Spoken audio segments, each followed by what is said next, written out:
샬롬, 반갑습니다. 9월 17일 목요일 아침 여러분들과 함께 하나님의 말씀을 묵상하도록 하겠습니다. 오늘 함께 묵상할 말씀은 골로새서 1장 7절에서 14절에 있는 말씀입니다. 골로새서 1장 7절에서 14절 말씀 제가 읽어드리겠습니다. 이와 같이 우리와 함께 종된 사랑하는 에바브라에게 너희가 배웠나니 그는 너희를 위한 그리스도의 신실한 일꾼이요 성령 안에서 너희 사랑은 우리에게 알린 자니라.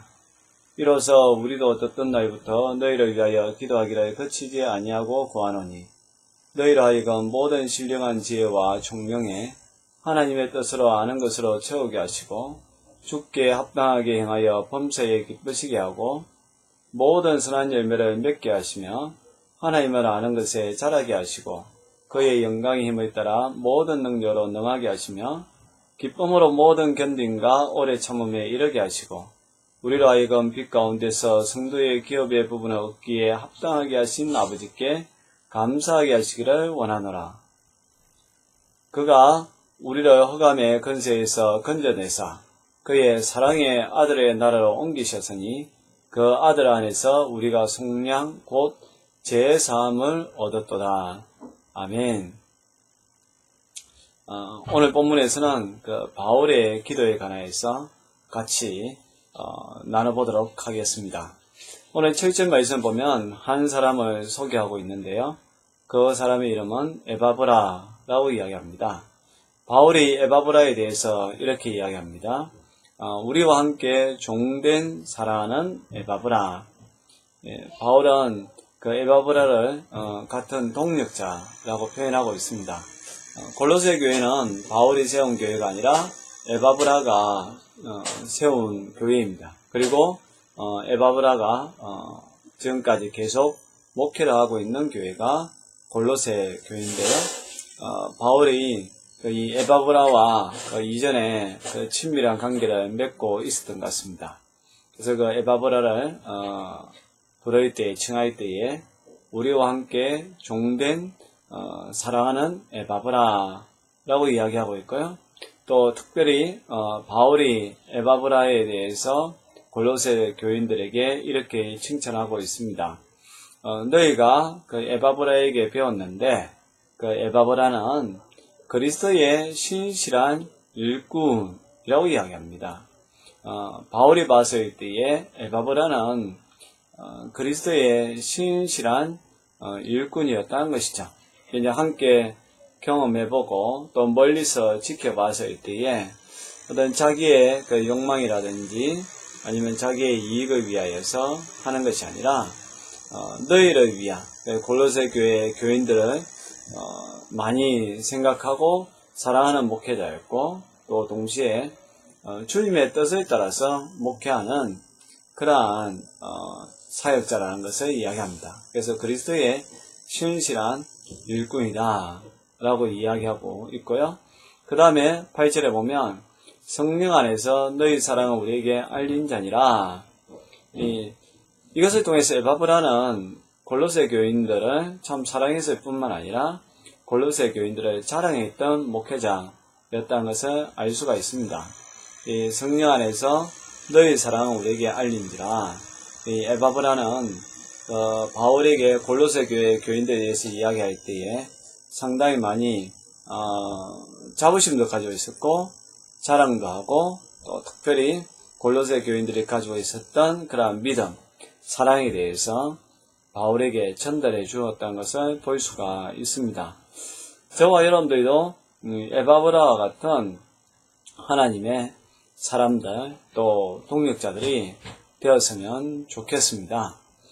그리고 또한 에바브라와 같이 다른 사람의 그 허물을 드러내는 것이 아니라 도리어 다른 사람의 그 장점을 이야기할 수 있는 사람, 또 다른 사람의 좋은 면을 칭찬할 수 있는 그런 신실한 사람이 되었으면 좋겠습니다. 그래서 바울은 골로새 교회 교인들의 신앙생활의 이야기를 듣고서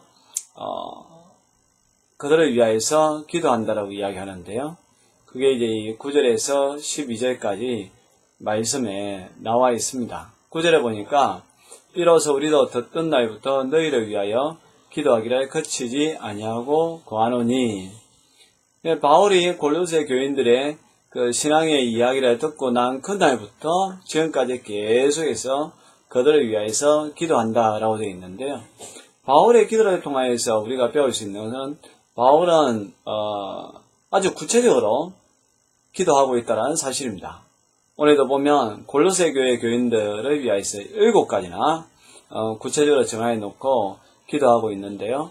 저와 여러분들도 누군가를 위하여서 중보 기도할 때에 또는 교회를 위하여서 기도할 때에 그냥 막연하게 부응하게 해주십시오. 아니면 그 사람이 잘되게 해주십시오. 그렇게 기도하기보다는 구체적으로 하나님 우리 교회에 이런 면에 있어서 잘되게 해주시고 또 하나님이 주인 되게 해주시고 또 하나님 이런 면에 있어서 또 이런 사역이라든지 이런 행사에 있어서 이런 일들이 일어나게 하여 주옵소서라고 구체적으로 기도하는 그러한 사람들이 되었으면 좋겠습니다.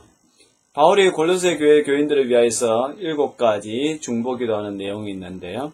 그 첫 번째가 뭐냐면 하나님의 그 뜻을 알도록 기도하고 있다는 겁니다.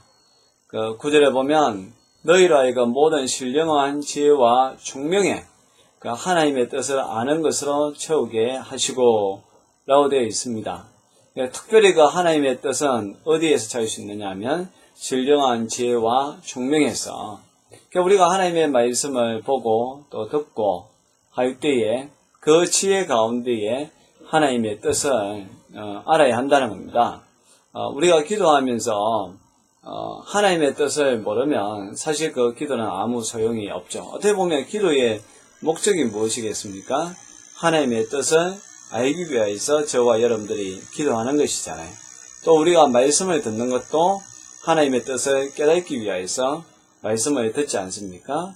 저와 여러분들도 기도할 때에 하나님 내가 기도하는 가운데에 하나님의 뜻을 발견하게 하여 주시고 또 내가 하나님의 말씀을 듣는 가운데에 하나님의 뜻을 발견하게 하여 주옵소서 그렇게 기도할 수 있기를 바랍니다.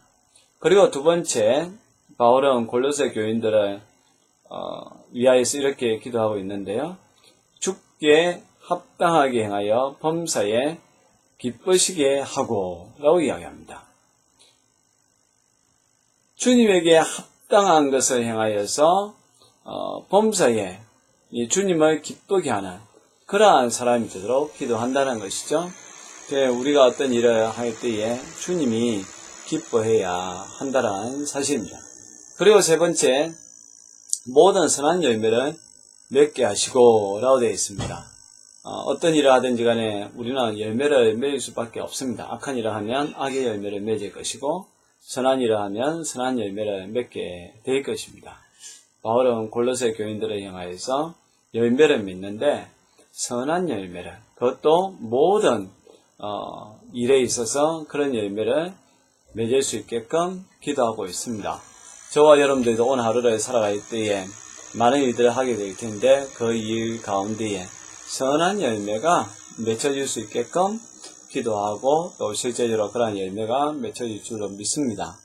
그리고 또 네 번째는 하나님을 아는 것에 자라게 하시고 라고 되어 있는데요. 우리가 하나님에 대해서 계속해서 배워가야 됩니다.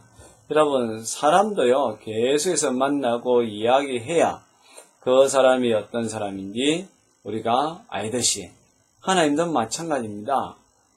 더군다나 하나님은 무한하신 분인데 그 무한하신 하나님을 인간의 지식이 안들 얼마나 많이 알겠습니까? 그럼에도 불구하고 저와 여러분들은 하나님을 계속 알아가야 한다는 것입니다. 그래서 그리스도의 장성한 분량에 이를 때까지 우리의 지혜가 또 우리의 지식이 자라가야 한다는 것이죠. 그리고 또 바울이 골로새 교인들을 위하여서 기도하기를 11절에 보면 그의 영광의 힘을 따라 모든 능력으로 능하게 하시며 어떤 일을 하든지 간에 능하게 하기를 위해 기도하는데 그 능력이 어디에서 나와야 되느냐면 그의 영광의 힘을 따라 라고 되어 있습니다. 내 힘으로 하는 것이 아니라 우리 하나님께서 주시는 그 힘, 또 그렇게 능력이 일어날 때에 그 능력의 결과는 하나님 앞에 영광이라는 거죠. 오직 주님께 영광이 나타날 수 있게끔 하나님의 능력을 덧입는 그리스도인이 되기를 위해서 기도하고 있습니다. 저와 여러분들도 그렇게 기도했으면 좋겠습니다. 내 힘으로 하는 것이 아니라 하나님의 힘으로 이것을 하게 해주시고 또 그 일이 이루어졌을 때에 하나님 앞에 영광 돌리는 사람 되게 하여 주옵소서. 그렇게 기도할 수 있기를 바랍니다. 그리고 여섯 번째는 기쁨으로 모든 견딘과 오래 참음에 이르게 하시고 되어 있습니다. 여러분, 우리가 견디고 오래 참는 거 좋습니다. 그러나 억지로 오래 참고 견디는 것이 아니라 기뻐하면서 감사하며 그것을 견딜 수 있게끔 오래 참을 수 있게끔 바울이 골로새 교인들을 위해서 기도하고 있습니다. 우리도 주님의 일을 하다 보면 참 힘든 일도 있고 견디기 어려운 것도 있습니다. 또 인내가 부족한 것도 있는데 그러나 우리가 어떤 일을 하든지 간에 이왕 시작했으면 기쁨으로 견딜 수 있기를 바라고요. 또 기쁨으로 오래 참을 수 있는, 그래서 인내는 연단은 결국 소망으로 나아갈 수 있게끔 그렇게 하나님 앞에 기도하시고 또 실제적으로 그런 삶을 살아갈 수 있기를 바랍니다. 마지막 일곱 번째는 아버지께 감사하기를 원하고 있는데요. 특별히 어떤 감사를 위하여서 기도하는가 하면 우리로 하여금 빛 가운데서 성도의 기업의 부분을 얻기에 합당하게 하신 그 아버지께 감사하게 하시기를 원하노라 라고 이야기하고 있습니다. 그것을 위하여서 기도하고 있는데요. 저와 여러분들도 우리가 옛날에는 세상 사람이었지만 이제는 성도의 기업을 이제 얻도록 만들어주신 그 하나님 앞에 감사해야 한다는 겁니다. 우리 이것만큼 또 더 귀한 감사가 없습니다. 우리 신분의 변화가 일어난 것만큼 놀라운 감사는 없죠. 이것을 잊어버리면 안 된다는 겁니다.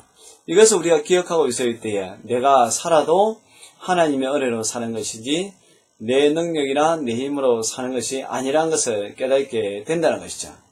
그래서 이제 바울은 13절과 14절에서 우리 신분의 변화를 이렇게 이야기합니다. 그가 우리를 흑암의 근세에서 건져내사 그의 사랑의 아들의 나라로 옮기셨으니 과거에는 우리가 흑암의 근세에 사로잡혀 있었습니다. 그러나 예수 그리스도의 그 죽으심으로 말미암아 저와 여러분들이 사랑의 아들의 나라로 옮기셨다는 거예요. 국적이 바뀌었다는 사실입니다.